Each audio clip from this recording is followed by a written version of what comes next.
I'm driving back from Tofino. I'm missing game 3 between the Edmonton Oilers and the Los Angeles Kings 2025 Stanley Cup playoffs. Thinking about how the Edmonton Oilers have had the same weak goaltending for a long time. Right now they got Calvin Pickard, who I love, but he's not good enough. Everybody pretty much knows it. We got Stuart Skinner, who I love, but definitely not good enough. I think he's worse than Pickard. And we have this amazing team.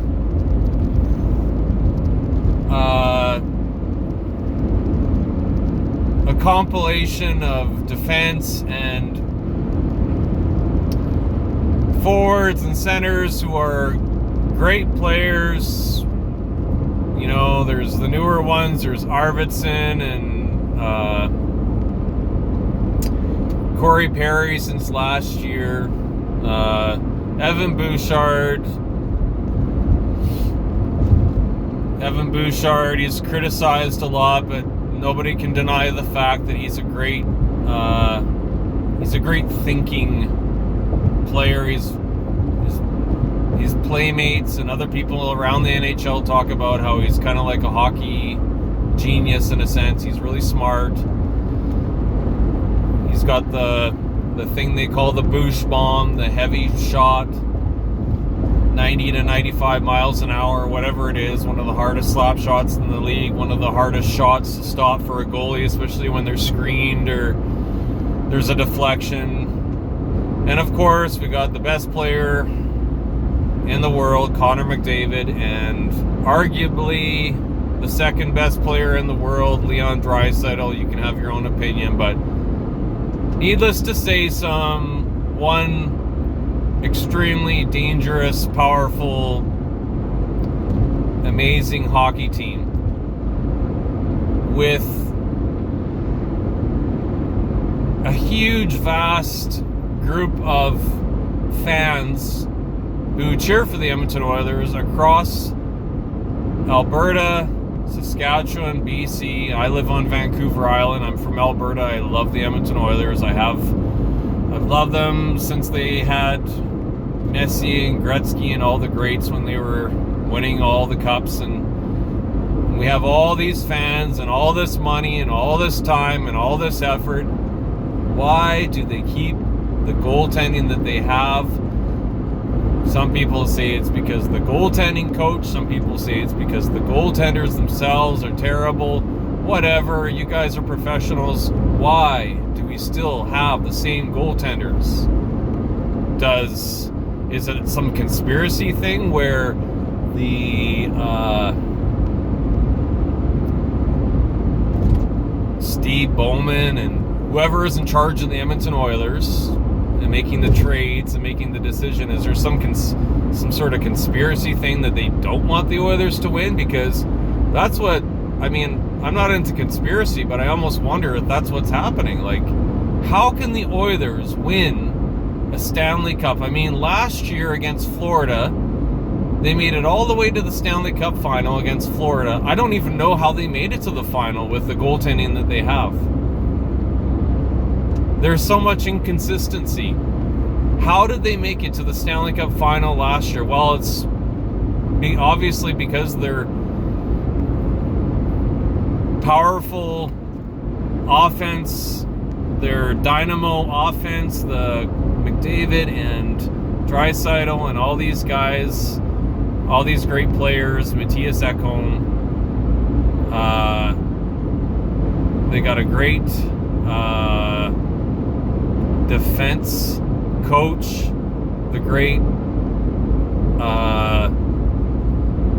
Paul Coffey, won the Stanley Cup, I think 4 or 5 times with Edmonton. I don't know if he was there in 1990. I think he may have gotten traded, but Chris Knobloch is an amazing coach. He came in there last year replacing, Jay Woodcroft, who I thought did a really good job as well, but whatever happened there, I'm not going to say one way or another. I'm not an expert, but obviously they've got a great team, but for some reason it's the same BS. The 2025 playoffs, the same goaltending. It's looking not good for the Oilers in this first round against the Los Angeles Kings. You can blame it on giveaways in the last couple of games where LA had opportunities to score because of giveaways that defense made. But in those giveaways, if you have a goaltender that's even half as good as your most powerful goaltender in the league, should be able to stop those stops. Like that one giveaway in I think it was game 2, and the score was 3-2 for Los Angeles.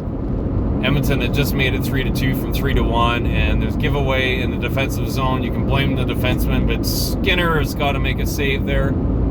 Skinner has got to make the saves that they need when they drop the ball, and every team drops the ball, and they need a goaltender to stand up for them when they drop the ball. Curtis Joseph did it for the St. Louis Blues when the Blues were playing the Toronto Maple Leafs, whatever year that was, when the Maple Leafs had Doug Gilmour. He did the impossible. He stopped everything. The only thing that could get past Curtis Joseph was a genius play by Doug Gilmour when he did a wraparound. He did a fake wraparound, then he did another fake wraparound. If you're old enough or you watched it, you remember it. It was a remarkable, mind-blowing, glorious, inspiring play by Doug Gilmour, who used to play for the Calgary Flames, got traded to Toronto, and what became a fireball for the Toronto Maple Leafs. And that genius play was the only thing that could beat Curtis Joseph, because Joseph, he was not expecting that. Like, who would expect that? Nobody would expect that. That was insane.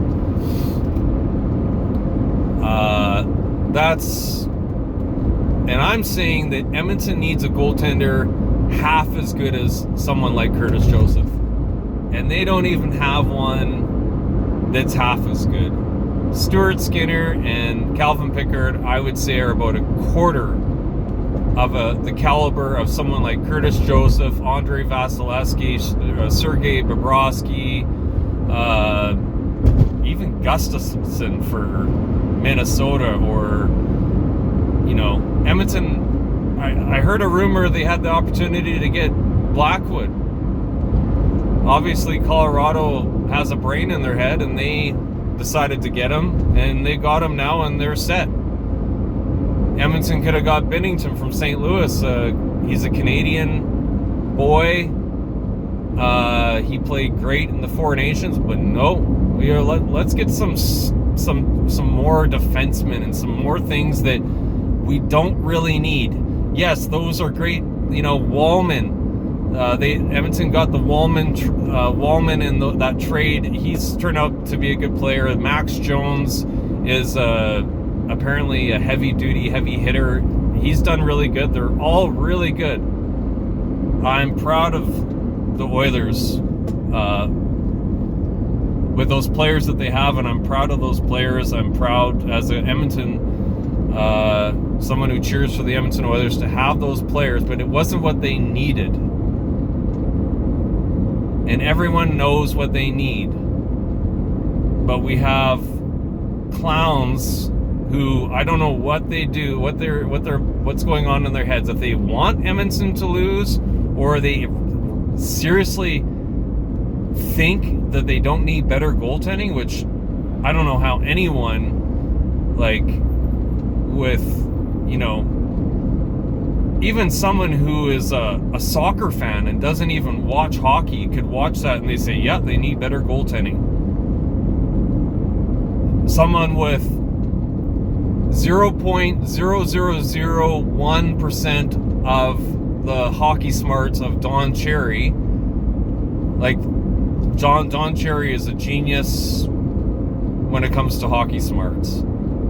And if someone who had 0.00001% of his intelligence for hockey would easily be able to see the problem for Edmonton is bad goaltending. I love Stuart Skinner. Seems like he's a family man. I love Calvin Pickard.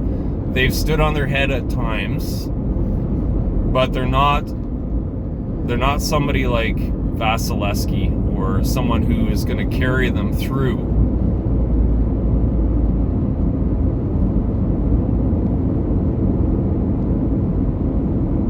Vasilevsky can let 8 goals in. The next game, he's not going to do it again. He's not going to let in 8 goals the next game. He is reliable. Stuart Skinner, Calvin Pickard, unreliable, which creates huge discouragement in the players because they know if they screw up, they could be screwed because the player that's standing in the net is going to screw them. Not because they want to screw them, but because they just aren't capable of doing the job. Like, why pay someone millions of dollars to end your season over and over again? Sounds harsh, but it's reality, and that's what's happening. I hope by a miracle that the Oilers can beat the Kings tonight. The last time I checked, it was 2-0 for Edmonton. I have a feeling they probably lost. And there's a very strong possibility they'll lose this series. And it's not just because the Kings want to win more, and it's not just because the way the Kings are playing. It's very disheartening when you know that your goaltender sucks and your team management sucks because they let these sucky goaltenders play for them.